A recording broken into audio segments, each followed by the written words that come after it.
Radio. Cube Radio. En direct à LCN. Salut Philippe Vincent. Salut Jean-François. D'abord, un petit mot sur l'élection partielle d'hier. Il n'y a pas eu vraiment de surprise. C'est un comté libéral qui est resté aux mains des libéraux. Oui, je me serais peut-être attendu à un peu une meilleure performance des conservateurs, là, parce que là, on voit qu'il y a zéro effet poilier. Oui, il y a presque le même résultat qu'à la dernière élection. À un moment donné, si tu as un nouveau chef, tu t'attends quand même à ce qu'il y ait un léger effet lune de miel. Là. On vient tout juste d'avoir ce chef-là. Moi, je me serais peut-être attendu à ce que ce soit légèrement plus serré. Au fond, les libéraux l'ont gagné, en haut de 50 %, meilleur score pour eux, taux de participation familique. Le NPD dans la cave totalement dans cette élection partielle. En même temps, ils ont eu 10 % à la dernière élection à peu près. Fait que c'est quand même la moitié moins. Ça fait mal, mais là, la vraie question qui se pose à Ottawa, c'est on a un nouveau possible ministre, Charles Souza, ancien ministre des Finances provinciales, parce qu'on parle de remaniement bientôt. Nouveau point d'interrogation.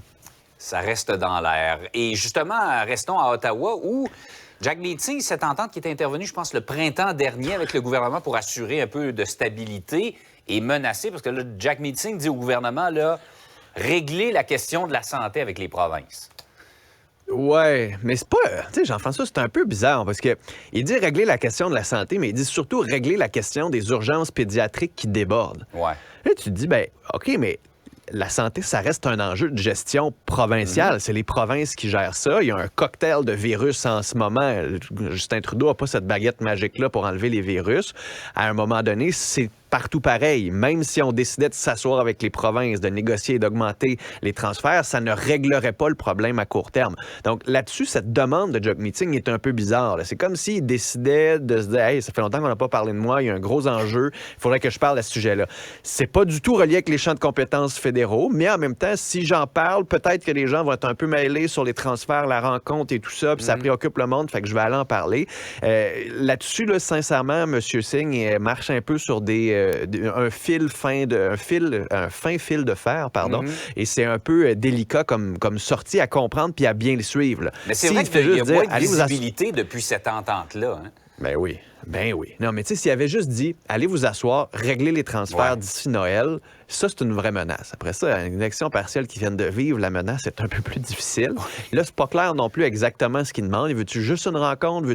Là-dessus, là, M. Singh, des fois, c'est comme si il comprenait pas trop à quel palier de gouvernement il avait été élu. Tu sais, Jean-François, c'est comme je disais à ma blonde, là, les voisins font du bruit. Si tu règles pas le bruit chez les voisins, moi, je m'en vais. Ouais, mais comme pourquoi notre couple, c'est quoi le rapport avec les voisins? C'est eux autres. Je peux aller leur parler, mais en même temps, s'ils ne le règlent pas eux-mêmes, j'ai pas vraiment d'influence là-dessus. Donc, on est un peu là-dedans avec M. Singh sur ce dossier-là. Là. Et puis, il faut parler également de ce qui se passe dans nos services fédéraux. On a beaucoup parlé des passeports l'été dernier. Là, c'est l'immigration. On apprend qu'il y a des dossiers d'immigration qui étaient donnés à des fonctionnaires qui n'étaient plus là depuis des années. 60 000 dossiers d'immigration. C'est nos collègues de CBC qui ont sorti ça. Donc, 60 000 dossiers d'immigration, ça, c'est des gens, là, des vraies personnes qui veulent venir vivre ici. Leur dossier ont été envoyés à peu près à 780 employés qui ne travaillent plus, qui avaient changé de ministère, certains qui étaient à la retraite, d'autres qui avaient été inactifs depuis plus de 10 ans. Donc, on a dit, les dossiers sont envoyés, on n'a plus besoin de les gérer. Fait que quand ces gens-là appellent, ils se butent à une bureaucratie totalement opaque, ils sont plus capables de parler à personne.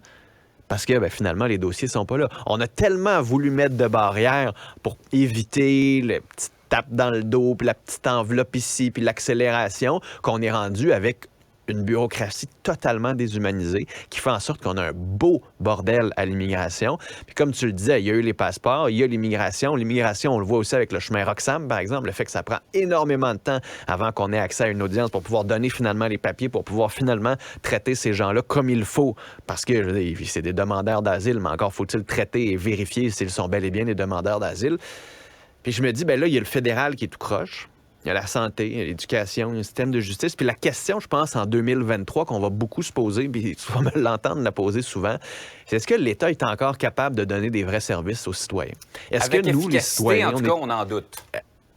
C'est ça. Non, mais pour vrai. Puis c'est même plus de l'efficacité, c'est même plus juste des temps d'attente. Là, c'est de l'incompétence crasse. On a envoyé des dossiers à du monde qui travaille plus là. C'est complètement absurde. Les passeports cet été, c'était complètement absurde aussi. Puis ce ne sont que 2 très gros exemples caricaturaux. On pense au système de paye Phoenix. Tout ce qui se passe en ce moment, qui est service aux citoyens, craque de partout. Puis en 2023, ça va sincèrement être un gros enjeu. Puis j'espère que les gouvernements vont se réveiller. Souhaitons tout un coup de barre de ce côté-là, effectivement, pour souhait. La prochaine année. Oui, c'est ça. On va se souhaiter ça pour la nouvelle année. Hey, Philippe Vincent, merci beaucoup. Attentif,